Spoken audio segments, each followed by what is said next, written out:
Hello friends, आपका स्वागत है हमारे यूट्यूब चैनल प्रिपरेशन क्लासेस में। तो दोस्तों आज जो है वो 25 जून है और 25 जून से रिलेटेड जितने भी इम्पोर्टेंट करंट अफेयर्स हैं दोस्तों वो मैं आप लोगों के सामने लेकर आया हूं। चाहे एसएससी, एनटीपीसी या ग्रुप डी कोई सी भी प्रतियोगी परीक्षा हो, सभी में करंट अफेयर जो है वो बहुत ही महत्वपूर्ण होंगे। तो चलिए दोस्तों जानते हैं आज के महत्वपूर्ण क्वेश्चन। दोस्तों इससे पहले यदि आपने मेरे चैनल को सब्सक्राइब नहीं किया है तो प्लीज़ चैनल को सब्सक्राइब कर लीजिए। तो चलिए दोस्तों पहले क्वेश्चन पे आते हैं। पहला क्वेश्चन है दोस्तों, निकोल पाशिनियान किस देश के कार्यवाहक प्रधानमंत्री बने? तो देखिए दोस्तों इसका करेक्ट आंसर है आर्मेनिया। ठीक है ना। इससे जुड़े हुए हम फैक्ट जान लेते हैं दोस्तों। देखिए यहाँ पर लिखा है आर्मेनिया के कार्यवाहक प्रधानमंत्री निकोल पाशिनियान ने एक संसदीय चुनाव में सत्ता बरकरार रखी।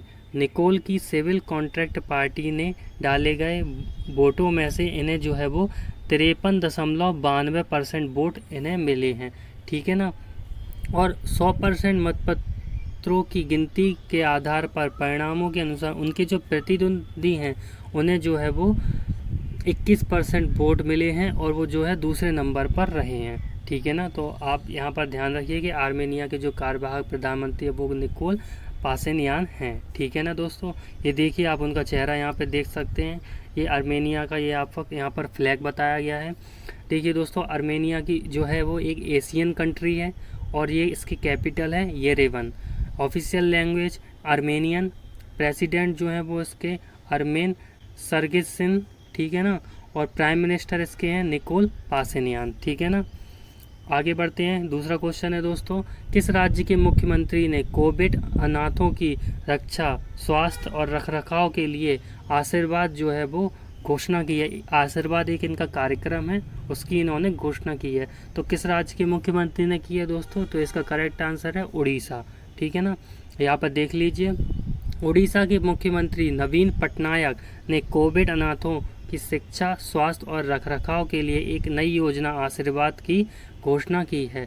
मुख्यमंत्री ने घोषणा की कि माता पिता की मृत्यु के बाद बच्चों की जिम्मेदारी लेने वाले परिवार के सदस्यों के बैंक खातों में 2500 रुपये प्रति माह जमा किए जाएंगे। ठीक है ना। यानी कि जिनके माता पिता की मृत्यु हो गई है उनके बच्चों को 2500 रुपये प्रति माह सरकार देगी। ठीक है ना। और जिन बच्चों ने अपने माता पिता या परिवार के मुख्य कमाने वाले व्यक्ति को 1 अप्रैल 2020 या उसके बाद कोविड-19 के कारण खो दिया है तो इस योजना के तहत वो इसके पात्र होंगे। ठीक है ना। हम जो है उड़ीसा के बारे में कुछ बात कर लेते हैं ज़रूरी। देखिए दोस्तों इसकी जो राजधानी है वो भुवनेश्वर, सबसे बड़ा शहर इसका भुवनेश्वर है।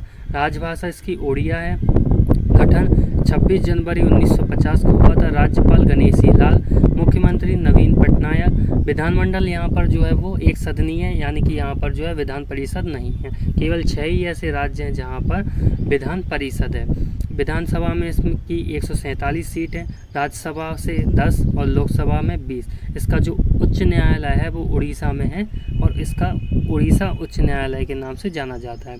अब दोस्तों हम बात कर लेते हैं जो उड़ीसा है वो किन किन राज्यों से अपनी सीमा साझा करता है। तो यहाँ पर देख लीजिए आप, यहाँ पर पश्चिम बंगाल हो गया, यहाँ पर झारखंड के यहाँ पर छत्तीसगढ़ हो गया और ये यहाँ आंध्र प्रदेश और तेलंगाना। इन 5 राज्यों से इसकी सीमा जो है साझा होती है।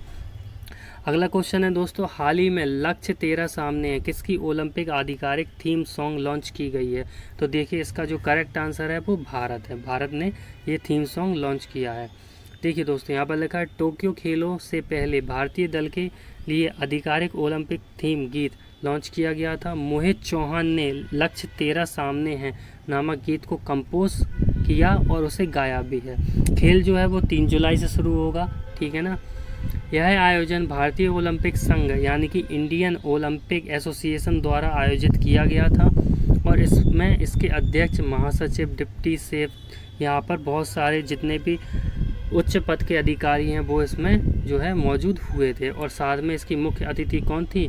किरण रिजिजू जी थी। ठीक है ना।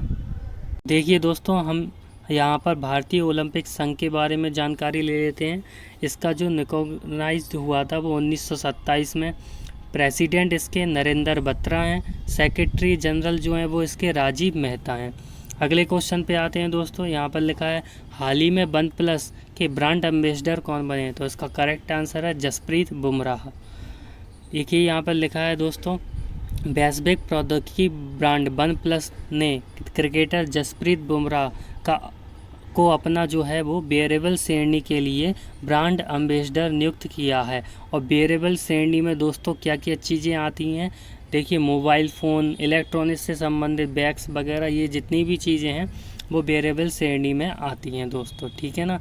यहाँ पर देखिए दोस्तों, हम वन प्लस के बारे में जान लेते हैं। इसका जो फाउंडर हुआ, जो फॉर्मेशन था वो 16 दिसंबर 2013 में आई थी ये कंपनी, और इसके फाउंडर हैं कार्ल पी पेटेलाओ, ठीक है ना। हेडक्वार्टर देखिए इसका जो चाइना में है, ठीक है ना।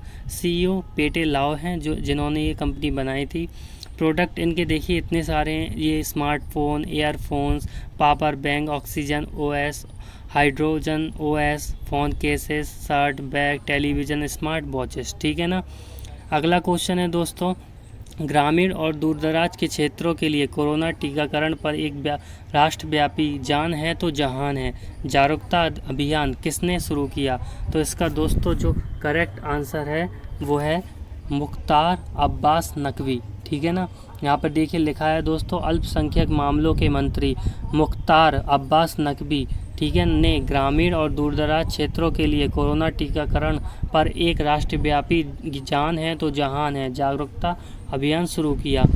और यहाँ पर लिखा है मुख्तार अब्बास नकवी ने इस जागरूकता अभियान में भाग लेने के लिए सेंट्रल वक्फ काउंसिल, मौलाना आज़ाद एजुकेशन फाउंडेशन और अन्य सामाजिक और शैक्षणिक संस्थानों के सदस्यों से आग्रह किया। भारत दुनिया का सबसे बड़ा कोरोना टीकाकरण अभियान जो है अभी चला रहा है, ठीक है ना। तो इन्होंने इसलिए ये जागरूकता अभियान जो है वो शुरू किया है। अगला क्वेश्चन है, देखिए दोस्तों आप यहाँ पर इनकी जो है अल्पसंख्यक मामले के जो मंत्री हैं उनकी यहाँ पर आप फ़ोटो देख सकते हैं, नकवी जी जो हमारे साहब हैं, ठीक है ना। अगला क्वेश्चन है दोस्तों, यहाँ पर जम्मू कश्मीर से IAF की पहली महिला फाइटर पायलट कौन बनी? तो इसका जो करेक्ट आंसर है दोस्तों वो है माव्या सुदन, ठीक है ना। यहाँ पर देखिए दोस्तों लिखा है फ्लाइट ऑफिसर माव्या सुदन भारतीय वायुसेना में फाइटर पायलट के रूप में शामिल होने वाली जम्मू कश्मीर की पहली महिला बन गई हैं। यह वायु सेना में शामिल होने वाली 12वीं महिला पायलट बनी हैं। 24 वर्षीय माव्या जम्मू संभाग के राजौरी ज़िले में नियंत्रक रेखा जो LOC है उसके पास की जो है वो रहने वाली हैं, ठीक है ना, लंबेरी गांव की। माव्या को 19 जून 2021 को संयुक्त स्नातक परेड समारोह के दौरान हैदराबाद में एयरफोर्स अकादमी में एक लड़ाकू पायलट के रूप में नियुक्त किया गया था। अब वह लड़ाकू पायलट के रूप में पूरी तरीके से परिचालन करने के लिए 1 साल में से अधिक समय तक जो है वो एक प्रशिक्षण से गुजरेंगी, ठीक है ना। यहाँ पर देखिए हम जानते हैं इंडियन एयरफोर्स के बारे में। इसका जो फाउंडेशन है वो कब हुआ था? तो 8 अक्टूबर 1932 को इसी दिन जो है वो एयरफोर्स दिवस जो है वो मनाया जाता है। हेडक्वार्टर देखिए इसका मिनिस्ट्री ऑफ डिफेंस यानी कि जो है इसका न्यू दिल्ली में। मोटो इसका देखिए दोस्तों ये लिखा है नमः स्प्रंसम दीप्तम, ठीक है ना। जो एयर चीफ मार्शल है वो RKS जो है भदौरिया साहब हैं, ठीक है ना, यानी कि राकेश कुमार सिंह भदौरिया। अब हम अगले क्वेश्चन पे आते हैं। ये दोस्तों अगला क्वेश्चन है, central European university open society पुरस्कार से किसे सम्मानित किया गया है? तो इसका दोस्तों करेक्ट आंसर है वो है KK सैलजा को, ठीक है ना। यहाँ पर लिखा है केरल के पूर्व स्वास्थ्य मंत्री KK सैलजा को 2021 के लिए central European university open society पुरस्कार से सम्मानित किया गया। यह पुरस्कार उन्हें उनके दृढ़ नेतृत्व और समुदाय आधार सार्वजनिक स्वास्थ्य कार्य महामारी के दौरान जीवन बचाने की मान्यता में जो है प्रदान किया गया है। और CEU ओपन सोसाइटी पुरस्कार वार्षिक रूप से एक व्यक्ति या संगठन को दिया जाता है जिनकी उपलब्धियों ने एक खुले समाज के निर्माण में महत्वपूर्ण योगदान दिया हो, ठीक है ना। देखिए दोस्तों ये यहाँ पर सेंट्रल यूरोपियन यूनिवर्सिटी है जो वो कहाँ पर है? हंगरी। देश कहाँ पर है? हंगरी। और यहाँ पर किस शहर में है? बुडापेस्ट में है, ठीक है ना। अगला क्वेश्चन है दोस्तों, विश्व की दूसरी सबसे तेज़ महिला धावक कौन बनी? तो इसका करेक्ट आंसर है सैली एन फ्रेजर प्राइस। देखिए दोस्तों यहाँ लिखा है जमैका की धाविका, ये जमैका की हैं, सैली एन फ्रेजर प्राइस 100 मीटर विश्व रिकॉर्ड धारक फ्लोरेंस ग्रिफिथ जॉयनर के बाद अब तक की दूसरी सबसे तेज़ महिला बन चुकी हैं। उन्होंने किंगस्टन में 100 मीटर की जो दौड़ है, यहाँ पे थोड़ा गलत टाइप होगा, 100 मीटर की दौड़ में इन्होंने 10.63 जो है सेकंड का समय लिया और यहाँ पर अमेरिकन ग्रिफिथ जॉयनर का अभी भी महिलाओं का 100 मीटर विश्व रिकॉर्ड जो है वो 10.49 का है, और ये जो है वो अभी जो जमैका की खिलाफ हैं वो दूसरे नंबर पे है। ठीक है ना। ये देखिए दोस्तों, इनकी आप इमेज देख सकते हैं। ये जमैका जो है, इसकी जो राजधानी है वो किंगस्टन है। ठीक है ना। यहाँ पर ये प्रतियोगिता आयोजित हो रही थी। अगला क्वेश्चन है दोस्तों, यहाँ पर भारतीय नौसेना और किस देश की नौसेना बल के बीच पहला संयुक्त अभ्यास किया गया? तो दोस्तों ये इसका करेक्ट आंसर है यूरोपियन नौसेना। ठीक है ना। यहाँ पर देखिए लिखा है, पहली बार भारतीय नौसेना यूरोपीय संघ नौसेना बल के साथ संयुक्त अभ्यास में भाग ले रही है। स्टेल्थ फ्रिगेट INS त्रिकंद अदन की खाड़ी में 2 दिवसीय ये अभ्यास होगा। ठीक है ना। यानी कि इसमें जो INS त्रिकंद है, इसमें भारत का ये इसमें अभ्यास में भाग ले रहा है। अगला क्वेश्चन है दोस्तों, एशिया प्रशांत में शीर्ष 5 प्रौद्योगिकी केंद्रों में एक बेंगलुरु को कौन सा स्थान मिला? तो उसका करेंट आंसर है 3। ठीक है ना दोस्तों। यहाँ पर लिखा है, growth engine of innovation, how Asia Pacific technology hub are reshaping regional real estate शीर्षक वाली कॉलियर्स की एक रिपोर्ट में बेंगलुरु जो है वो APAC क्षेत्र में शीर्ष 5 प्रौद्योगिकी केंद्रों के बीच में उभरा है, जबकि हैदराबाद को शीर्ष 10 में जो स्थान दिया गया है। यहाँ देखिए टॉप 5 सिटीज आप देख सकते हैं, बीजिंग, शंघाई, बेंगलोर, शेंझेन और सिंगापुर। ठीक है ना। तो दोस्तों कैसा लगा आपको हमारा ये वीडियो? अगर वीडियो पसंद आया तो इसे लाइक कीजिए। चैनल पर नए हैं तो इसे जल्दी से जल्दी सब्सक्राइब कर लीजिए और बेल आइकन के बटन को ज़रूर दबा दीजिए, ताकि जब भी मैं करंट अफेयर का वीडियो डालूं तो आप तक नोटिफिकेशन पहुंच जाए। और दोस्तों फिर भी आपको कोई डाउट हो या कोई क्वेश्चन पूछना हो तो कमेंट बॉक्स में जाके कमेंट कर दीजिए। और दोस्तों इस वीडियो को ज़्यादा से ज़्यादा लोगों तक शेयर कर दीजिए, ताकि ये करंट अफेयर जो अन्य लोगों तक पहुँच सके और वो भी अपनी नॉलेज को इम्प्रूव कर सकें। ठीक है। थैंक यू दोस्तों।